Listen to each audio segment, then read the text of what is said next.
So we have a great facility. I hope everyone is well and in their rooms. I thought we had a good reception last evening. So would like to get on with the program. And as we know, Social Security has been under attack in so many ways, in politics, in Congress. We have this Senator Tuberville you might have heard of from Alabama. Now he's running for governor, but he's still bringing Social Security up in a governor's race.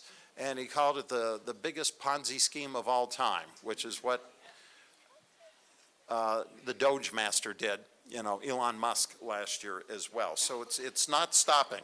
And it's being cut or hurt or attempted in Congress. We've already seen and we'll learn more from the people who are on the front lines of what's happening at the agency as well. Remember, all of those workers at Social Security get their pay out of the Social Security Trust Fund, which we all pay into with every check. So we expect service that we have paid for, especially as we go to retirement. So now I'd like to bring up AFGE Vice President Jason Anderson. He's the National Vice President from Michigan, and he is in charge of building and growing the AFGE retiree program. Thank you and welcome, Jason. Yeah.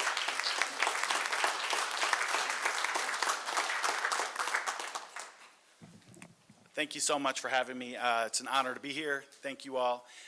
First, I want to start off and say, thank you to the entire staff that put this together. I mean, it's impressive. So many people here, so many more attendees than I anticipated.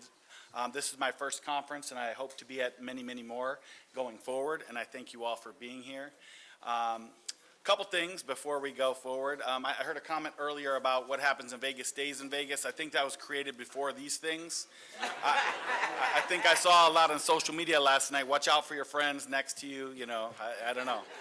They could be spying. But with that being said, also, take out your phones for a minute, please, and turn on the silent function, please. We got a lot of phones going off, so please just take them out.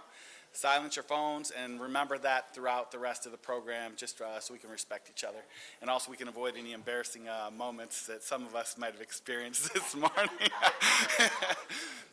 So with that being said, yeah, I have the honor to work with so many federal workers around this nation. And one of the true partners is the Alliance for Retired Americans with the Social Security workers that we represent. And we are under attack every day. And all of you all, when you go back home after this conference, please take this information with you. That's how we build power. That's how we share information and we get our message out there. And we get people fired up to understand that these attacks are real. They are coming for you. They are coming for your Social Security. And they're coming on all levels. They're attacking federal workers across the board. And the American people, workers are under attack. They're just coming next. So I was asked to speak today about Social Security, but instead of me trying to do justice to that, I asked somebody, an honor to have Witold Skwierczynski. He worked for Social Security Administration for 45 years as a claims processor, and he served as their council president for 35 years. So I couldn't think of anybody better to be here to talk about Social Security and the attacks than Witold. If you could come up now, it's an honor to have you. Thank you so much.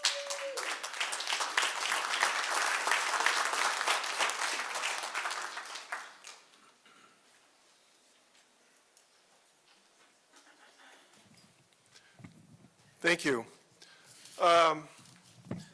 So I'm here to talk about what's going on with Social Security today. And as you may or may not know, last year when Trump started his second term, one of the first things he did was attack Social Security. In his State of the Union speech, he lied about dead people getting Social Security benefits, millions of people fraudulently getting checks. All of that is nonsense. And he followed the prescription of his government and his treatment of federal employees by cutting staff at Social Security by 7,000 people. 14% of the agency is no longer there. Most of them left under threat of being riffed, reductions in force. In Social Security, the employees took early outs and also early retirement. The workers that work in field offices, there's about 2,000 less of them now. The workers who work in the 800 number, there's about 1,400 less now. The agency is not finished. Their staffing cuts for FY26, which ends September 30th, they have 900 more left that they want to cut, which will probably be by attrition. And for next year's budget that was recently released, they want to cut the work years by close to 700. So they're not done yet, and the impact has been devastating. So the initial impact happened with the 800 number. Now, with the loss of 1,400 people who answered the 800 number, that was 30% of our 800 number staff. It became next to impossible to get through. Waiting times were 3 to 4 hours. What the agency did in response to that was to require 2,500 employees who do other work, people who work in field offices, people who work in the program service centers mainly, to, on a daily basis, answer 800 number calls. Now that adversely affected the ability of our claimants to get an appointment to file for a Social Security claim because there's less people in the field offices now to take those appointments. And it also created severe problems with the work that the people were, that what they were assigned to do to process claims, because they were now assigned to answer the 800 number 8 hours a day. So what happens when you now call the 800 number is you're still stuck. If you want to speak to an actual live agent, you're still stuck with a lengthy delay. What the agency's trying to do, and their commissioner, Bisignano, is totally committed to shift service delivery and Social Security to AI and not to employees. They're discouraging the public from seeking appointments for in-office interviews. Their setup on the 800 number is such that almost the only way you can get anything done is to deal with AI menus on when you call the 800 number. If you wait to speak to an agent, the waiting times are running 59 minutes. If you wait for if you're asked to or request to get a phone back, there's that service where you can, if you don't want to wait on the phone, they'll call you back. The average callback waiting time is 1 hour and 51 minutes. Senator Warren asked the GAO, asked the OIG and Social Security to review the 800 number service, and they found these statistics, and they also found that 25 million people last year who tried to call the 800 number could not get through to anyone. 25 million out of 98 million that called, over a quarter couldn't get through. And that's either through, they abandoned the call because they couldn't wait that long for service, or they got a busy signal, or they never got a call back. So it's a disaster on the 800 number. And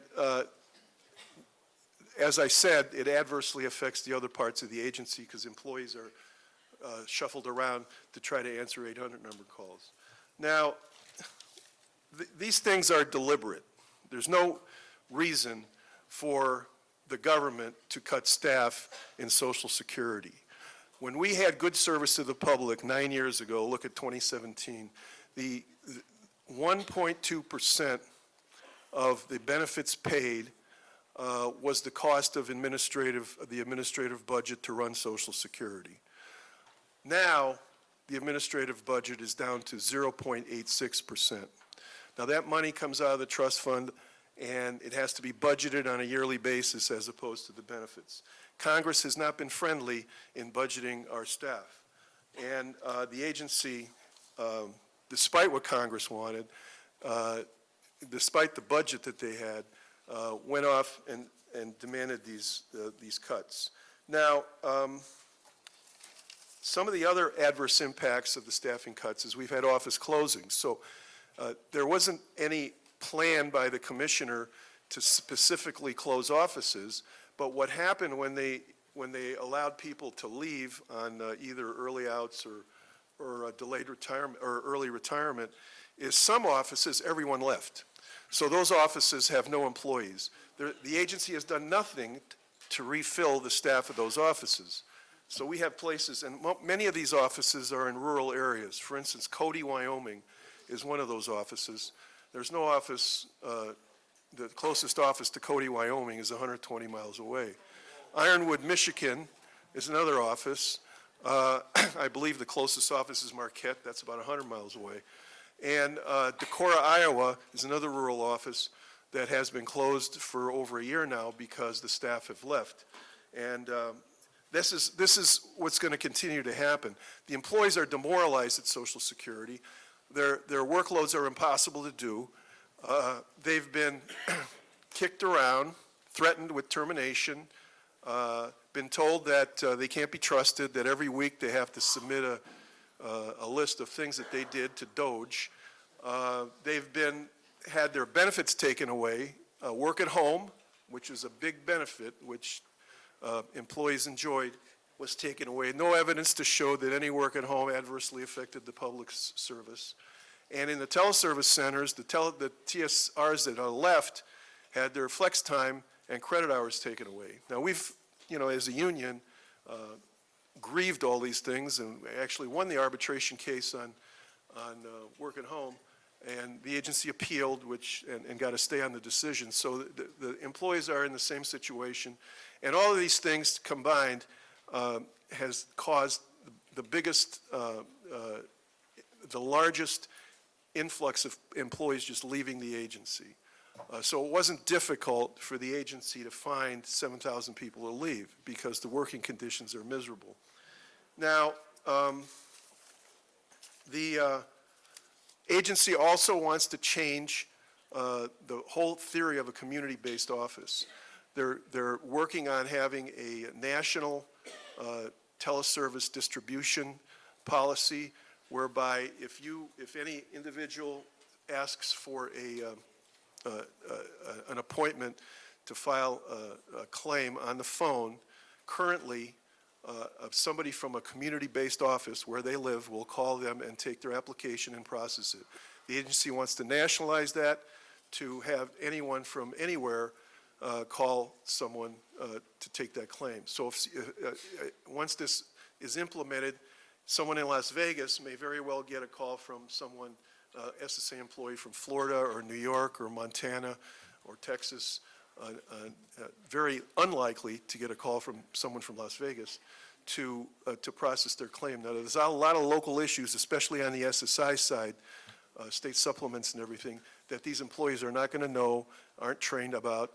And also, there's referral services that we offer to people when they call Social Security for a business, like file a retirement claim or disability claim. Often, our employees refer them to other agencies within the state for assistance. If in the course of the interview, it appears that the claimants need that assistance. So all that won't be possible. They're also using AI to a much greater extent, and the commissioners made it clear that AI is a methodology that will save a lot of money, and that money is employees, less employees. So currently, AI is making decisions on Medicare-only claims. So if you're filing for Medicare-only, a human being no longer is looking at that claim or authorizing that claim. A machine is. They've also, starting this month, using that for simple, what they call simple, I'm not sure what that means, simple retirement claims are also going to be authorized and signed off on by a machine instead of a human. Now, when internet claims started years ago, the agency assured the labor that someone would always review those claims. And we have a whole units of employees who do that. They review internet claims and authorize them, and if they find things that aren't kosher in the claim, or if there's inconsistencies in the answers to the questions, they contact the claimants to get them fixed. AI is not going to do that. AI is just going to mechanically authorize that claim. This is dangerous stuff. A lot of auxiliary beneficiaries aren't going to be caught, and a lot of wage issues probably aren't going to be seen either by the machine. And they're not stopping there. They're also looking at having AI make medical disability decisions, and they're also looking at AI to write decisions on hearings appeals to an administrative law judge. Right now, the ODAR, the part of Social Security that does hearings, has employees who do that, who write those decisions. So we're in a very difficult situation. The worker impact, as I said, there's another impact. There's a study was made about the wages that people earn in Social Security. So Social Security employees, 54% do not make a living wage. The people that answer the 800 number, 97% don't make a living wage. With these constant government shutdowns that require virtually all Social Security employees are essential. They work through these government shutdowns and don't get paid until they're over. Our employees can't make ends meet. They're having trouble paying their bills, and they're, as you can see, already not paid a living wage, most of them. So that expedites decisions that our employees are making to leave the agency. So the answer is, well, those are the problems. So what are the solutions?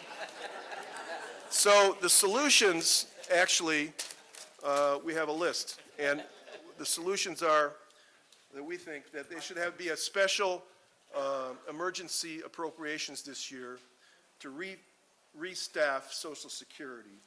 Enough for 3,000 to 5,000 employees to answer the 800 number, and enough for 10,000 employees to be hired in our field offices, in our program service centers, and support staff. Similar to the big, beautiful bill that provided ICE and Border Patrol jobs, there's no reason we can't have a big, beautiful bill to provide jobs for Social Security employees. We want to legislate the 1.2% for administrative expenses, have no office closures or consolidations, have a moratorium on AI until Congress can look at AI, the impacts of it, and have oversight over any AI activity in the federal government, restore telework and flex time to our employees, support the SSA workforce with competitive pay, retention incentives, and fair working conditions, have data transparency. The administration lied through their teeth about the wait times on telephones. They counted the wait times till you got to an AI, which as the length of the wait, when the real wait time is the wait time to get to an actual human being. And we need to poll and survey the public. No one has asked the public about any of these changes. The public who pays their taxes, their FICA taxes, for their service when they retire or become disabled, need to be asked, what kind of service do you want? Do you want this AI service? Do you want to speak to a human being, an expert on Social Security, to help you make one of the most important decisions of your life, when you're going to retire, how you're going to retire, or if you're disabled? So, folks, we need these things to happen through Congress, and we also need to highlight Social Security as a political issue. Oftentimes it's not. Service delivery is kind of esoteric unless you're using it, but diminishing Social Security service is diminishing Social Security, period.